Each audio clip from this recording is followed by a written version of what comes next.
Right, so today I am speaking to Uniquely Defined, who is on Twitter under the same name. We're not going to use full names for obvious reasons, but just so everyone knows, I am familiar with Uniquely Defined, and we have had other conversations, so you might pick that up in the conversation that we're having now. We're going to talk about some stuff related to male transition, male detransition, so biological males and their experience, Uniquely Defined specific experience around some of these topics, and what does that actually mean. So we might, as we were just discussing, we might end up somewhere we didn't expect. So I just hope that's okay with everybody listening. But yeah, we're going to try and keep it to 1 hour, just for those that are planning for the next hour of their lives. Obviously, you can come back to this. So Uniquely Defined, I'm going to just keep calling you that for the sake of this recording. A lot of people will shorten it to Unique, so I guess that would be fine. Oh, good. Okay, good. Yeah. Okay, Unique.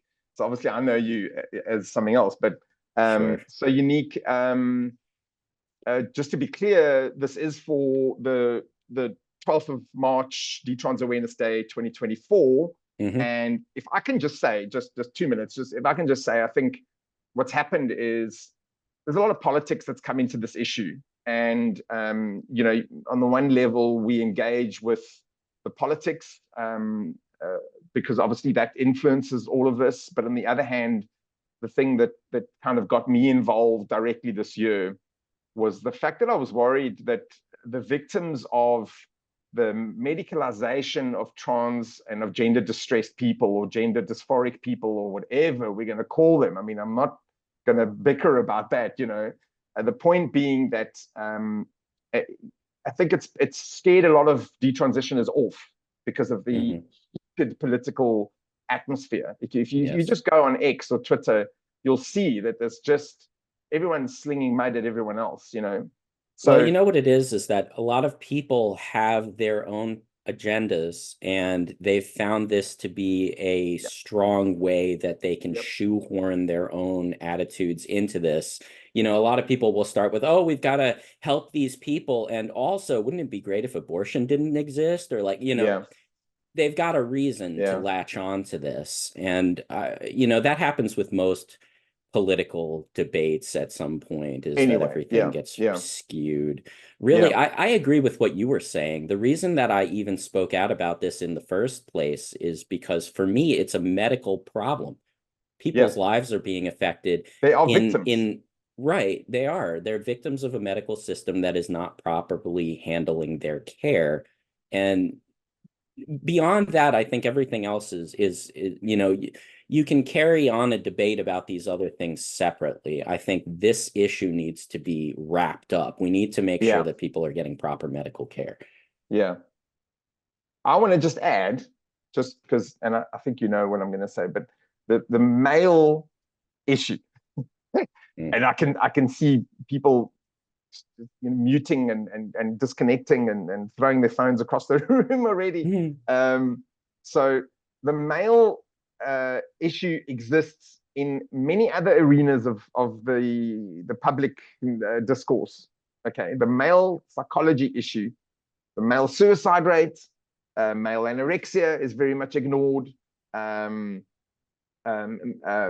What are the other things? The male sexuality is often misunderstood. And you and I, Unique, are entering this particular crisis, the trans iatrogenic harm from medicalization, from the perspective, obviously, as men, and I am very much involved in male psychology. I practice a particular style of counseling, which is male friendly or male psychology friendly. Because so even if I'm dealing with females, it's still part of my, you know, my processing. But there's something called gamma bias, which I want to just point out to people. You can Google this. This is a very well studied bias that has been identified, which is essentially that in the public sphere, male behavior is vilified, and anything males do gets categorized as, well, people did all this good stuff.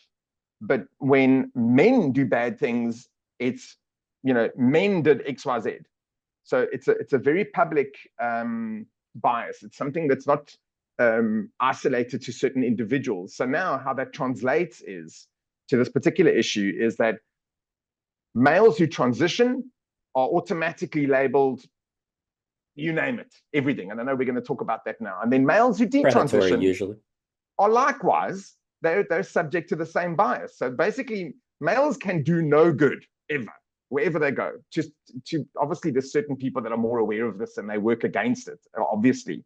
But this can be seen in if you just Google gamma bias, you'll find an explanation from Martin Seeger and John Barry from the Male Psychology Network in the UK. All right, so there's a very well studied thing.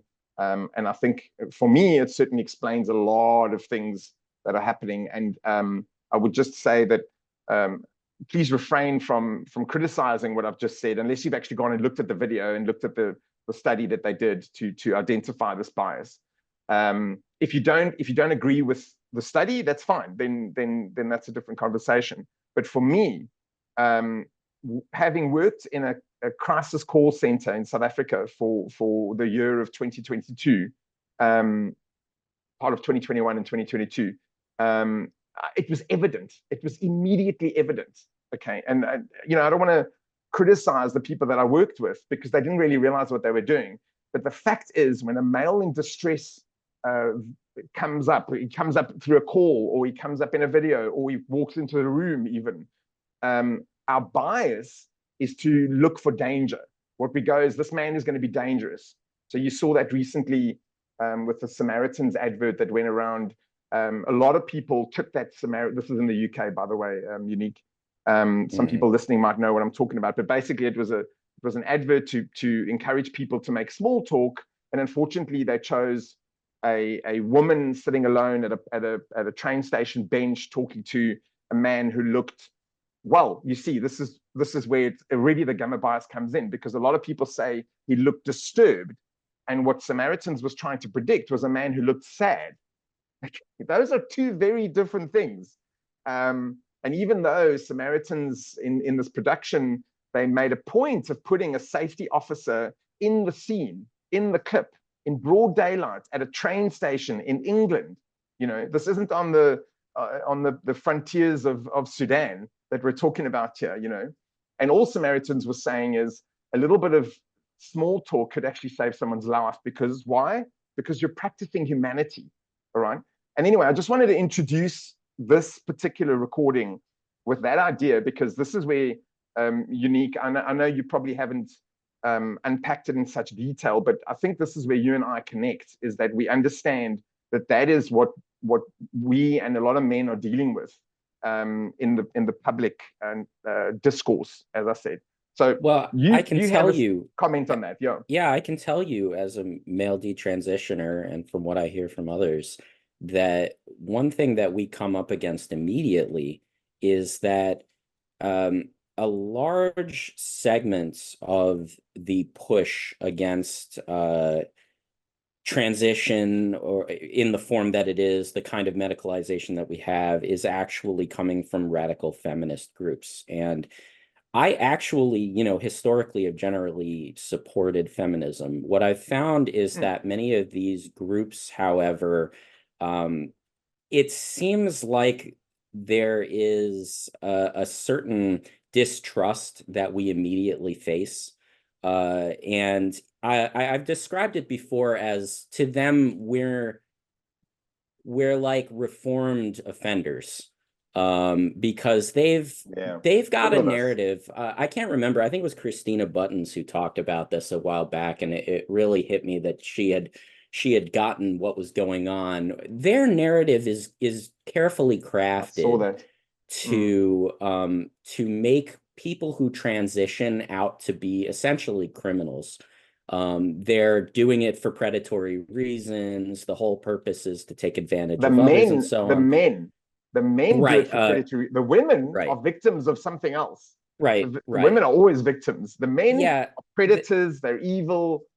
yeah, there's this tendency to lean away from ever seeing men as victims of this. And I think that's really, I understand why they're doing it. It's an effective way to gain support for a cause that is trying to protect spaces, to protect certain Good point. Very good separations. point. And Yes. and I understand how, especially on the outside, looking at it from that perspective, this can seem like the only thing that's going on is that we have some people who are vulnerable, women, who are Mm, fighting against people who are trying to take their safety away. I understand how that looks like a whole bunch of bad, bad predator people. yeah. But when it comes to detransitioners, who are people who have been hurt by medicalization, a lot of the time it's almost impossible to predict what led up to what happened to them. Many of them have gone through trauma. Many of them Yeah. have had lifelong issues that have not been properly treated.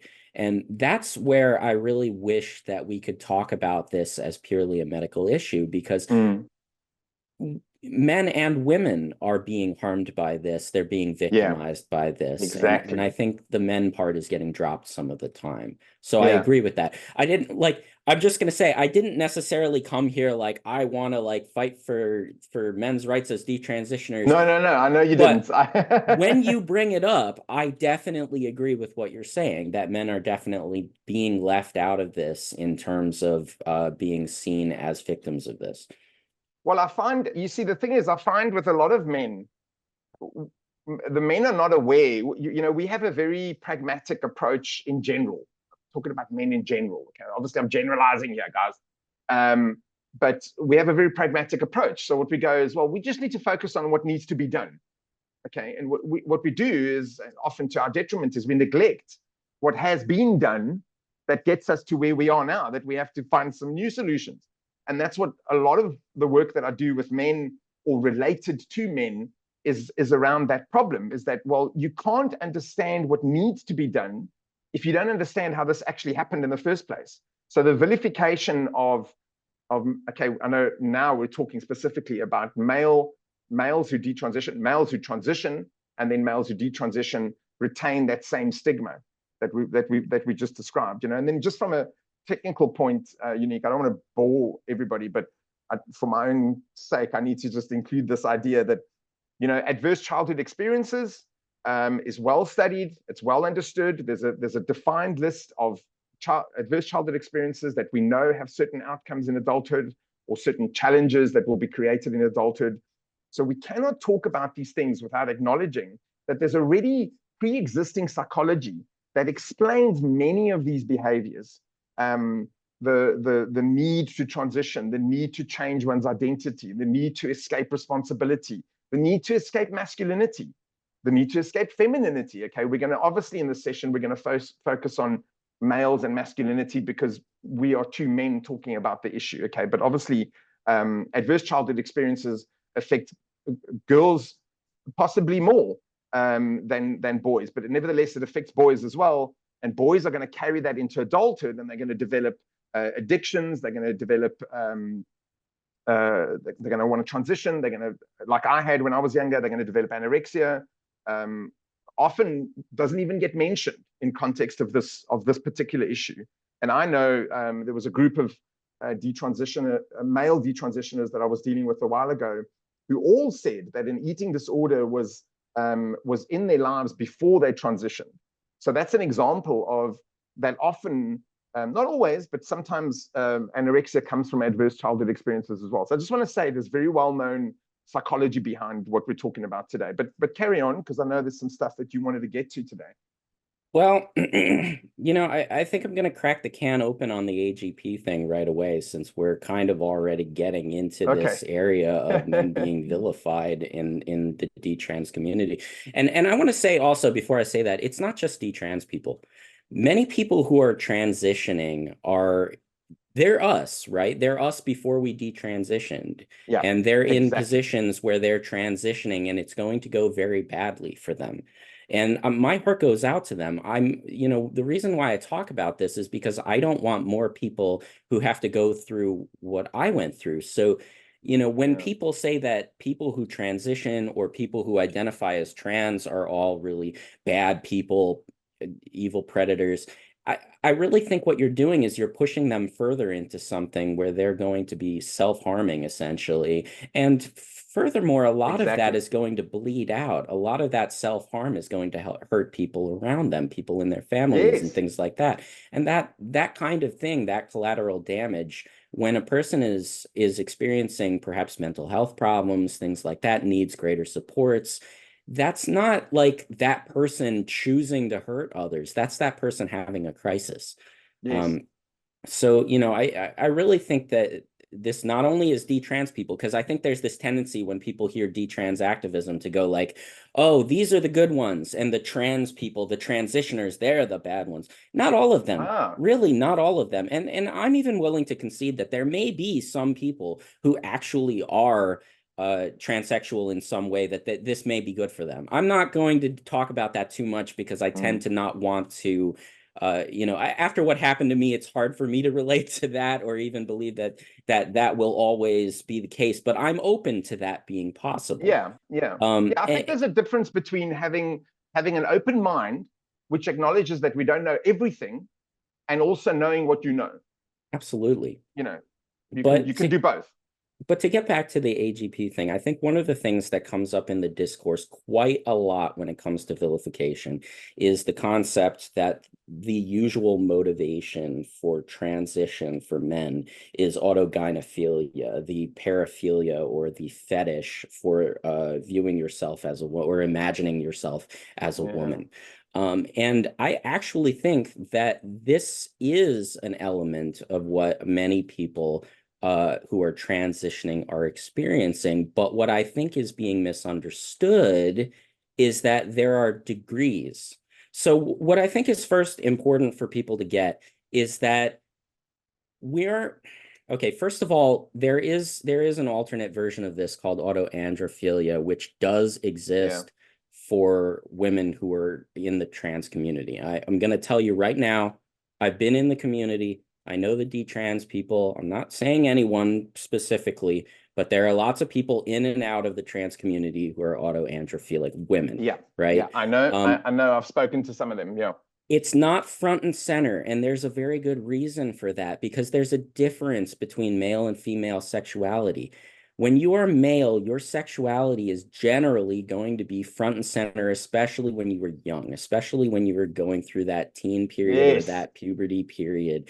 And so this consumes a large part of your psychology, but it doesn't, Yes. it is not the only part of your psychology, right? It just Yeah. gets hooked into it. So what I think a lot of people are failing to Mm. see is that when you have, say, a fetish or a paraphilia or a sexual interest or draw, that isn't your entire personality, right? There are No. cases where that can occur, where it can be so consuming in your personality that it becomes an issue, and that's what we call a disordered paraphilia Ah. or a what was the term? It's clinical, but we'll go with disordered. There is another term that I'm not thinking of right now. Um, but essentially, when you have that, it is a problem for you. It is causing you serious problems. It's a fixation. It's a problem for others sometimes. And in those cases, it can be a serious issue, but there are going to be a lot more people. In fact, the majority of people are going to experience fetishes, paraphilias, things like that in a much more mundane, much more benign way. Yeah. Um, and it's not generally going to threaten people around them. It's not generally Yeah. going to threaten even them. But I think there is this handover where because there are actually, it's a fairly common paraphilia for men to have autogynephilia, because there is this experience that some men have where not only do they have personal reasons, psychological reasons, trauma reasons, whatever, maybe they're effeminate men, maybe they're not, maybe they are jealous of women, who knows what it is. But there are reasons why they might have a tendency to imagine being female. And there are reasons why this might have become sexualized during their development, because again, it's healthy for males to have a fairly high sexuality during their developmental stages. And so sexuality tends to get hooked into a lot of things that carry on with this in life. So what I'm getting at is that because the trans community has now pushed this idea that if you ever think about being the opposite sex, if you ever even entertain the idea, you might be trans. You know, because there are these very strong sort of traps, these incentives to see yourself as trans in this discourse. There are going to be a lot of people who have a passing relationship with this kind of paraphilia, who may be more or less hooked into it, who are going to begin to see themselves in this gender lens. And the problem with that is that once you go down that road, things start building. It's actually a kind of sexist philosophy. The more you start seeing things through gender, the more you start thinking of yourself in ways that preclude other ways of viewing, right? You start imagining your life only through this lens. It becomes hard for you to see yourself outside of whether you are a man or a woman, and which are you supposed to be.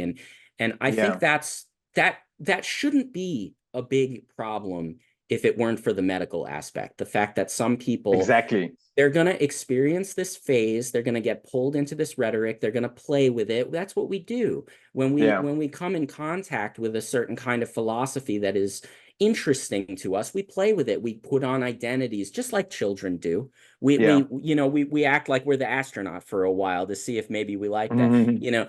And what ends up happening, unfortunately, with the transgender identity is that you will sometimes end up going to the medical path very quickly, because it is honestly presented as the healthy response to these kinds of feelings, to these thoughts, to having this kind of identity. And it provides a release, doesn't it?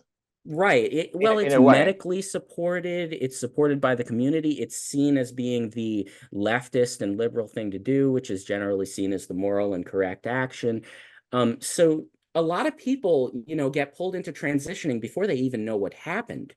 And I'm going to come out and say that's exactly what happened to me. Now, I have a long history that supported my decision to transition, but I was definitely in doubt when I did it.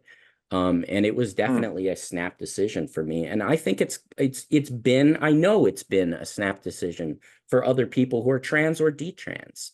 And I've heard that I'm repeatedly scared as of well. that.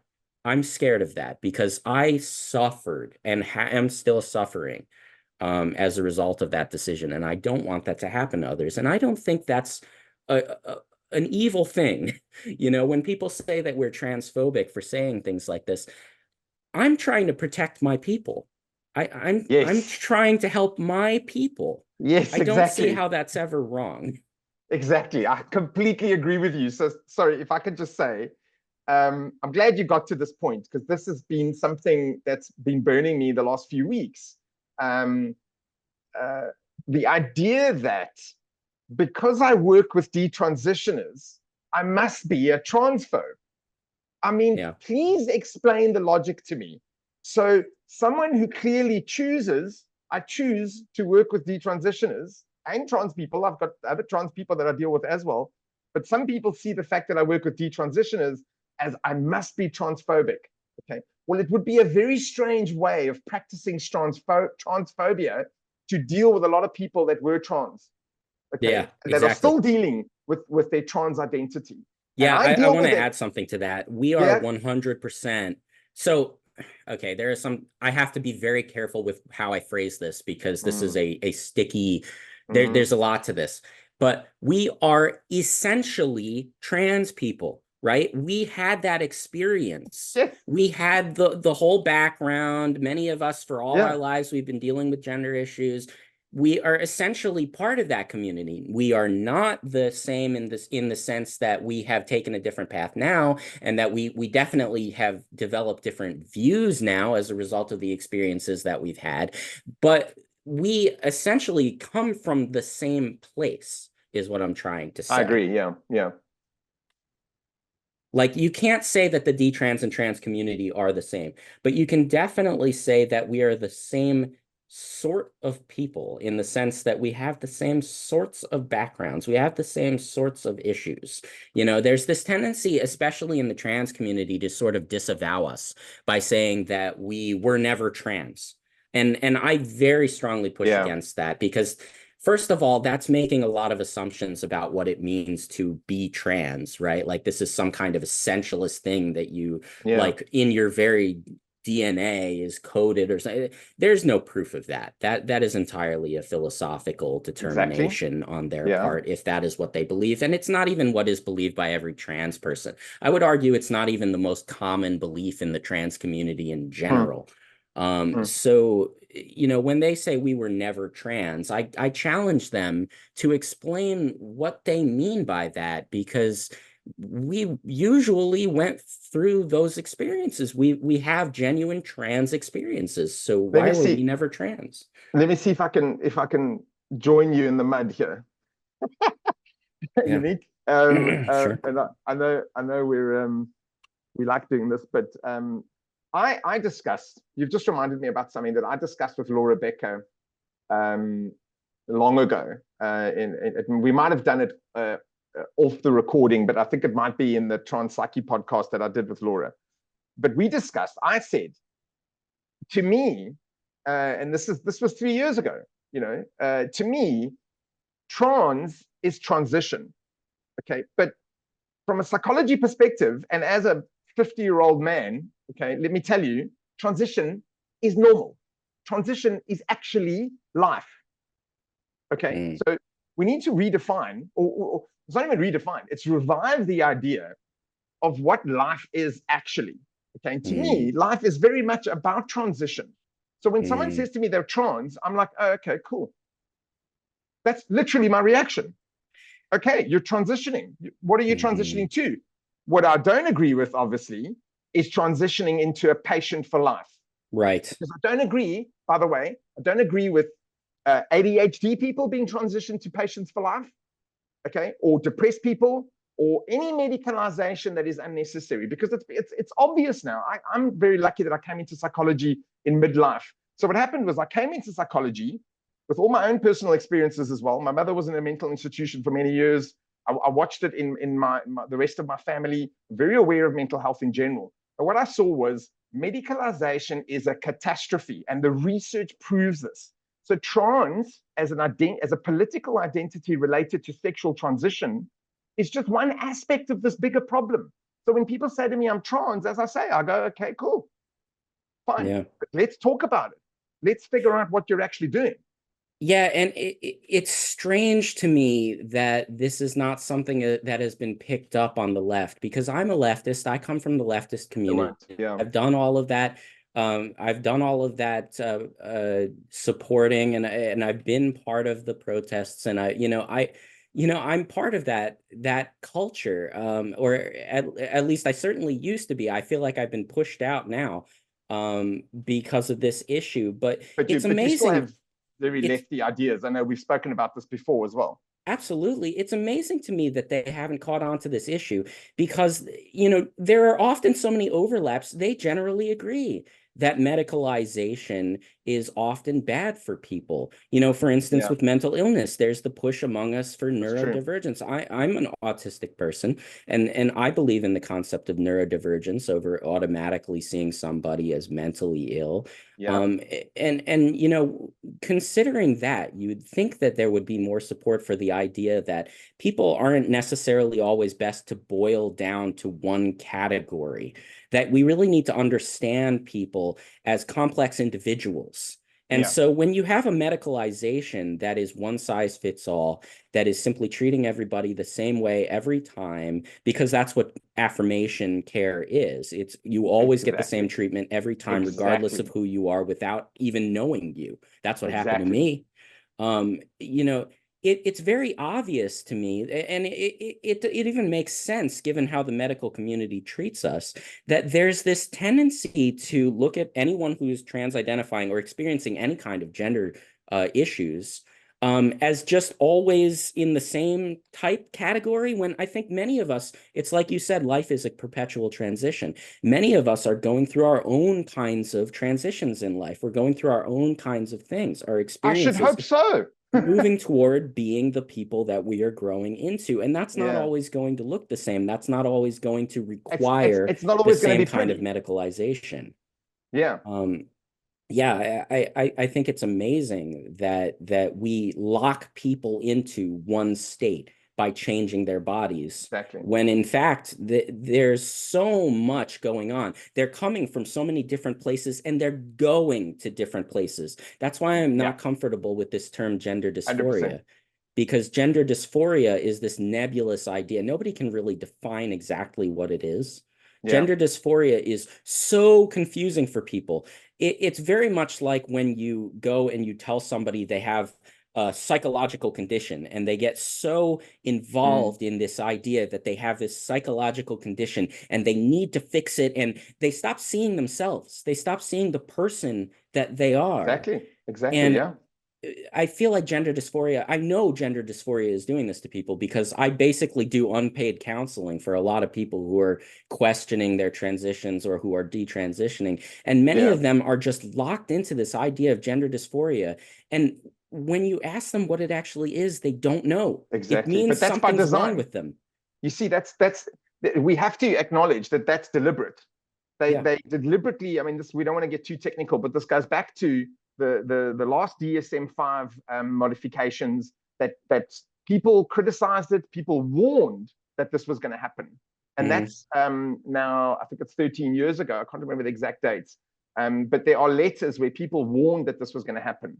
And here we are. It's exactly what's happening. Gender dysphoria is not something that you can do a blood test for. There's no brain scan for it. Conveniently, yet there's this entire industry set up. All these professionals lined up with all their qualifications to help you transition. To fix something that no one can define properly. Ironically, when someone suggested that they might have an idea about how to scan the brain for it, that was shot down by the trans community to the point that they didn't even release their research on the subject. And the reason is because there is this. They're politically savvy, I know, because I was part of this community. They really want to ensure that they get the kind of open medicalization that they want, which is essentially everybody gets access to medicalization on demand.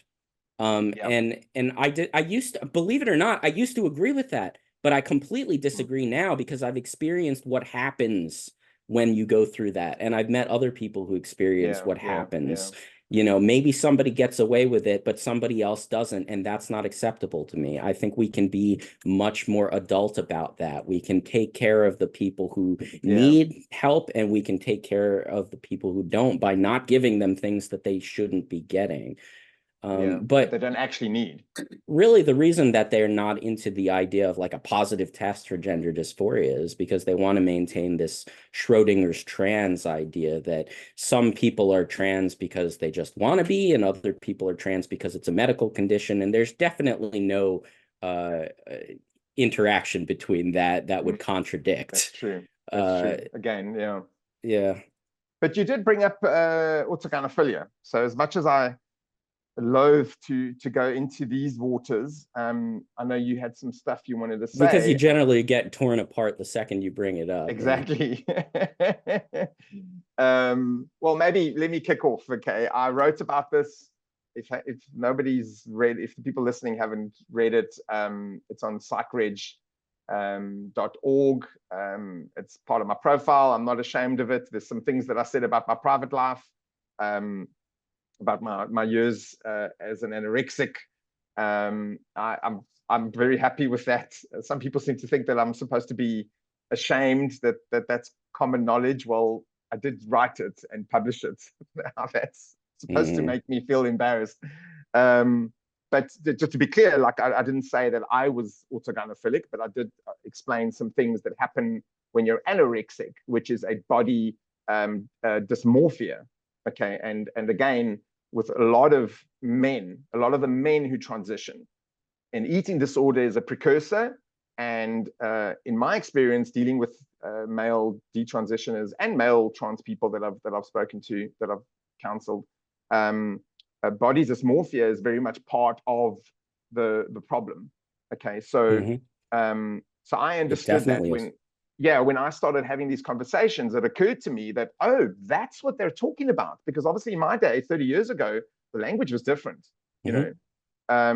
But absolutely, I was trying to maintain some kind of aesthetic. I was trying to maintain an idea of, you know, the transhumanist idea, you know, this, I could become something else rather than just be what I am and then do stuff with my life rather than be something, you know. And that's the distinction, obviously, that a lot of people need to make, is like, it's not so much what you are, it's what you do that really matters in life. Can I make a statement? Yeah. Sorry, I know I'm cutting you off, but I just have to get this out before I forget about it. I think I can sum up my position on autogynephilia very simply.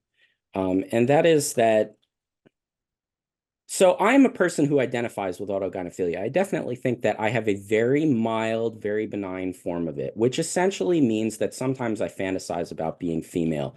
Big deal. It's entirely in my head. That's the only place it lives, right? Yeah. It's just a thing I think about sometimes. And I think there are a lot of other guys out there who are going to be exactly that way in some increment, right? Yeah, yeah. And so I don't even want to discuss people who are so disordered that it gets like completely out of control and they start acting criminally and stuff like that. Yeah. I'm concerned about the people who are on the level that I'm on, because we need the concept of autogynephilia to be accessible to them so that they can understand what they're experiencing. If we say that it's bad and evil all the time and that nobody's allowed to have it without being some kind of criminal, they're going to jump to the trans explanation. That's why so many of them identify as trans and later transition, because they're like, well, I'm not bad and evil. I must be this thing instead. And they jump on that train and it leads them to medicalization and they get hurt. These are people who never would have harmed a person in their life. And they're getting hurt by doctors because they didn't have this other much more reasonable explanation, which with a much more sound psychological basis, which they could have learned to deal with in a way like I do, which would have been less problematic, which is essentially keep it to yourself. I mean, that's so simple to me. And I hate that we're complicating it by making these people feel vilified. And I get it. There's going to, like, I can immediately imagine, because I've been on Twitter, all of the arguments that you're going to get. Well, we have to focus on the dangerous ones because they're the ones we have to stop. Okay, yeah, you can do that. But can we do it in a way that doesn't immediately send this message that, like, AGP is, like, completely the worst thing ever? Right? Can we find a way to talk about this that prioritize, like, talk about literal criminals, talk about like rapists or about flashers or whatever.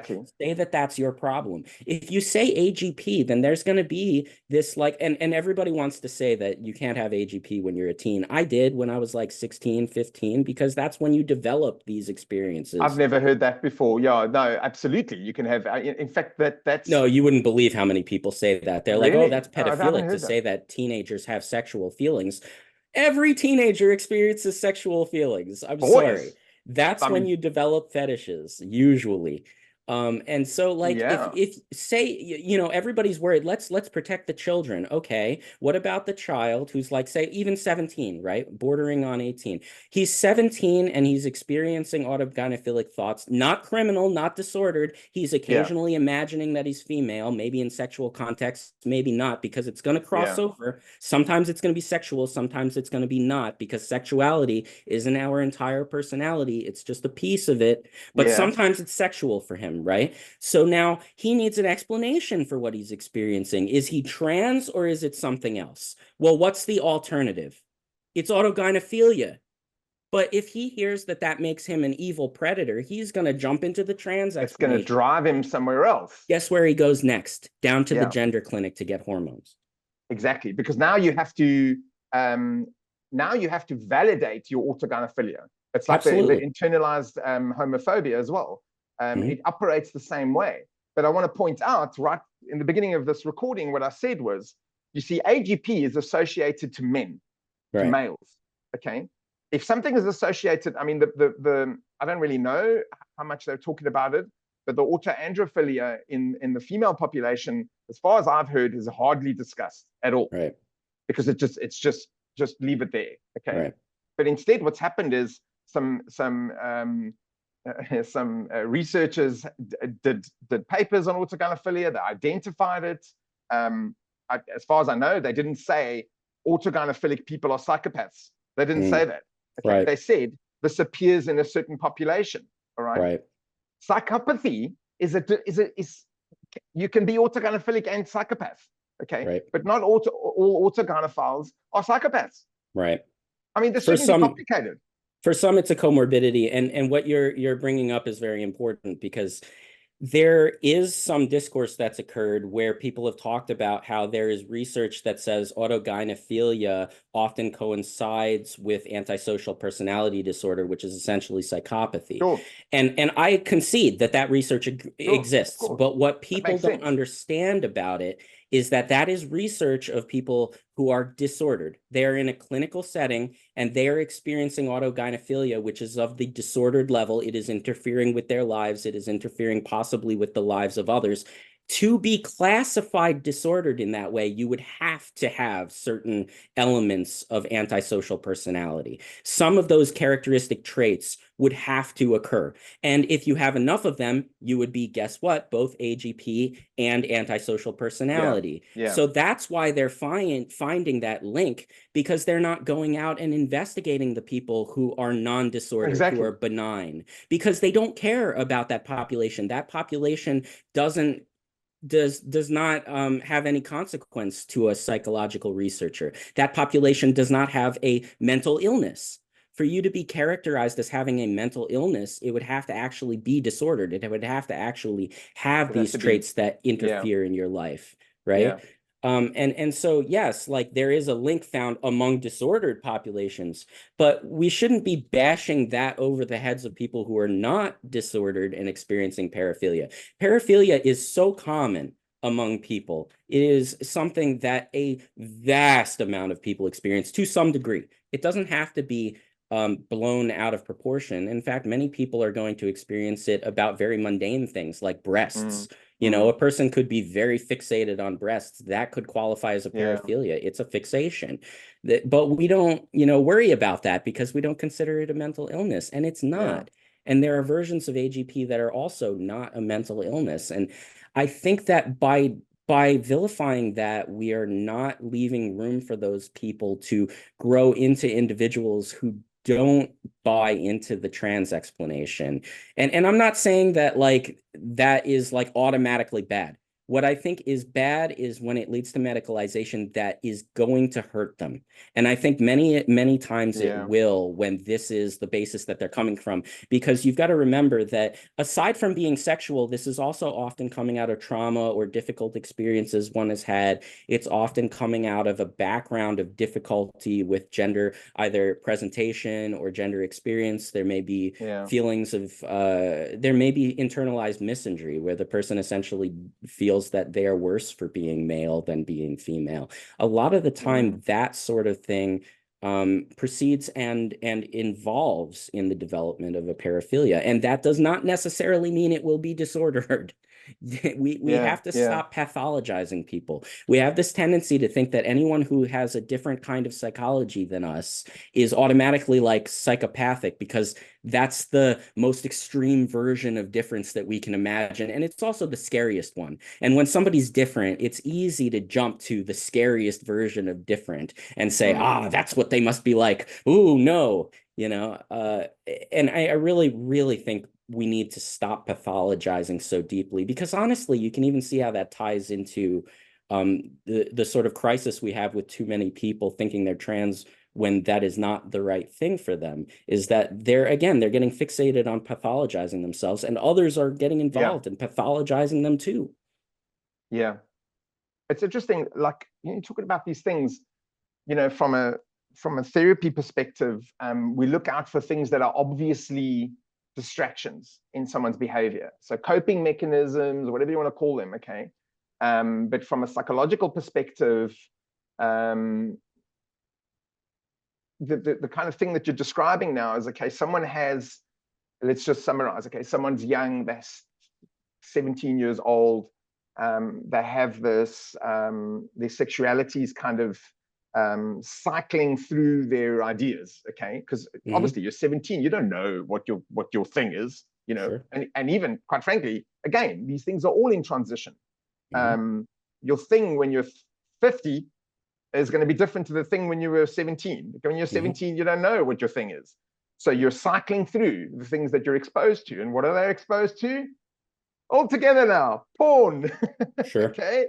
Sorry to make it sound so jovial. It's really not. But yes, the excess of porn, the abuse of porn, what can we call it? You know, the dark corners of porn. So now if someone's 17 years old and he doesn't understand how this has such a power over him, and like you said, he's got something to deflect from. He's got adverse childhood experiences. He's got trauma. He's got abuse, maybe. Maybe he just has high anxiety, you know. Maybe he was given, like is happening to so many, he's given ADHD medication with antidepressants at the age of like 9. And then he gets to 17. He's got this raging, this is what I wrote about, this raging sexuality. In some men, women just don't understand this. Again, obviously, I've never been a woman, obviously, so I don't know. I'm not saying. I was literally just thinking that too. I was like, there's a lot I can say on this, but the people that I want to inform are literally not going to be able to understand. Yeah, exactly. That's what I'm getting at. So yeah, I remember, and trust me, guys, I was in boarding school, a male boarding school. I was one of the more passive guys in terms of his puberty. Okay. But I think because I developed a bit early, so I developed a little bit in isolation and I was a little bit ashamed and I sort of staggered a little bit, and I was raised Catholic and I was surrounded by women my whole life. Very matriarchal family. There were men, but they were a very matriarchal family, Italian family. So there's lots of things that fed into that. And then by the time I went to boarding school, I was kind of settled with, okay, there's things that happen every morning and, you know, I'm fine and I've learned how to handle it and whatever. But the other boys were developing in that exactly in the years that you develop puberty. Okay, is when I was at boarding school. So I watched how these other boys dealt with it. And these guys went bananas. I mean, I've seen the weirdest things. I'm not going to quote anything here because it's going to be awkward. But honestly, some of the weirdest, and if many men are listening, they're probably chuckling because they know very well what a 17-year-old boy, or let alone a 14-year-old boy, can get up to when he doesn't really understand what he's doing, you know? So what I'm saying is, women can't understand the effect of testosterone on the male body, okay? The male body at 13 years old or 12 years old maybe gets flooded with these massive doses. One study I read said it can be up to 50 times more the regular levels, okay? That doesn't come and go. It comes and it stays, okay? And that's what you've got to learn to live with for the rest of your life. And you know what it turns out? A lot of boys don't learn how to deal with that. They only learn how to deal with it later on in life when it's safe to deal with that, okay? So what happens is they develop deflections, distractions, coping mechanisms. One of those things will be porn. They'll start watching porn to give the libido somewhere to go, all right? And I'm using libido in both forms, in the sort of life energy and the sexual energy form, okay?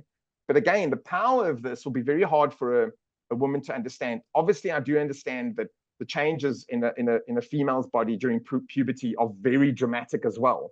But what I'm talking about here is the internal mechanisms, the way the brain adapts and the way their psychology, their self-identity and all that adapts to this hormone, which is essentially enhancing whatever their traits are. Okay, so the one thing about testosterone is that it enhances whatever you are already. It boosts that. So yes, in some cases it does make people more aggressive, but that's not always what it does. It does other things as well. Carol van Hooven has written about this. So now in context of that, you've got this teenage brain. It doesn't know how to deal with this stuff. He gets sucked into porn. He then sees, so this is now where we get into the other type of trans male. He sees men behaving badly, basically. in porn videos. He thinks, oh my God, I don't want to become that. He's horrified by it. So what does he do? Is he withdraws, he retreats. He's filled with guilt and shame. He finds other ways to do it. And one of the ways to do it is to watch anime, because at least that's not real people being abused in some way or performing badly. So he watches anime, he gets some kind of relief from that. But what is that doing? Is it's hardwiring a maladaptive, a dysfunctional, a disordered sexuality. And what I said in the article that I wrote, or the opinion that I wrote, was they become a sexual singularity. And to me, that's what autogynephilia is in the dark triad version, okay, the non-psychopathic version, right? But that's a whole different topic. We need to, which will be rare. I want to add I think it is rare. The number of people who experience that are super rare. The psychopathic, like, they're going to get all the attention because they're going to act really badly, but they're the ones rare. that make it to the news. Yeah. Yeah, exactly. Yeah. But all the other ones are actually, if you understand it properly, what these boys have done is they've successfully excluded themselves from the very scary world that they see as a 15-year-old brain. He doesn't. I want to give you, I want to give you the flip side on that as well. There's also something about, okay, so I've been theorizing, how can I make people understand this who maybe otherwise wouldn't be able to? We know that if you were to expose a young woman to a lot of images of like porn pretty girls, constantly, they're super thin, they're constantly wearing like way too much makeup, they're maybe like an idealized version of attractive, right? That they will develop issues with their self-image. We know this because we know this happens even just with mundane images of supermodels and such. They will have self-image issues. Now, why don't we think that something like this could happen for men? Exactly. Because if a young man is constantly seeing these videos where, let me put it to you this way, and I think a lot of people are going to immediately react negatively to this because they're going to think like, oh, well, it's so bad for the women in porn. Okay, but teenagers don't know that. They're just watching a video. They don't have the world experience to understand what they're seeing. What they're seeing is a very beautiful, and this is going to be amplified for them because of their heightened sexual experience at that point, a very beautiful woman who is the center of attention and who is going to appear to them to be like perfect, right? It's very easy in your mind to start thinking about what would it be like to be her. And I think that you're right, because the flip side of that is that the men in these videos are behaving badly, and they're also being treated as like props. They're being treated as kind of like also part of the set. I think you might be about to say this, but they're also completely submissive in one way, right? In a sense, they are in a okay. Not all porn, obviously. There's very abusive porn as well, so let's just acknowledge that. But in some porn, the woman seems to have all the power, and that's what these very naive brains are seeing. I actually completely agree. And what they're internalizing so many messages that are going to make them think awful things about themselves as they are, right? Being male. A lot of it is also that many of them at this stage in life are going to be feeling lonely. They're going to be feeling isolated. That's how they got to watching this stuff in the first place. And what they're seeing is these scenes where it seems like, yes, the woman does seem to be, because she's the center of this video, she does seem to have a powerful place in it. And it does seem like the men in these videos are kind of like, they're damn lucky to even be there, right? Like they feel like they're shoehorned in. The camera doesn't even want to look at them, right? And if you look at them, they're not going to. That's a good point. They're not going to appeal to your sexuality in any way. You don't want to look at them. You just want to look at her. And so it's very easy to see how someone who already might have some reason to feel either concern about being male or some kind of incongruity, maybe they're effeminate, maybe they're not, maybe they're very masculine, and that's felt like a bad thing to them for some reason, like they felt like they could be being isolated because of it, because maybe they appear too off-putting. I don't know. There could be any number of reasons. These are individuals, right? They're looking at this, and there are so many reasons for them to start wondering what benefits there might be, what good things might come out of the experience of being female. And that can develop into a fixation because they're doing this every night. For hours, they're watching this and they're thinking about it a lot. I think the problem is a lot of people don't understand the extent to which this is happening to young men, and the context, as I said, matters. The level of brain development, and I just want to make something clear. Like I don't want anyone to think that we are currently talking about porn as if it's a good thing. That's not what we're doing at all. All right. People need to understand, like, there's a difference between what a teenager who's developing and doesn't understand the world sees and thinks compared to what's actually going on, right?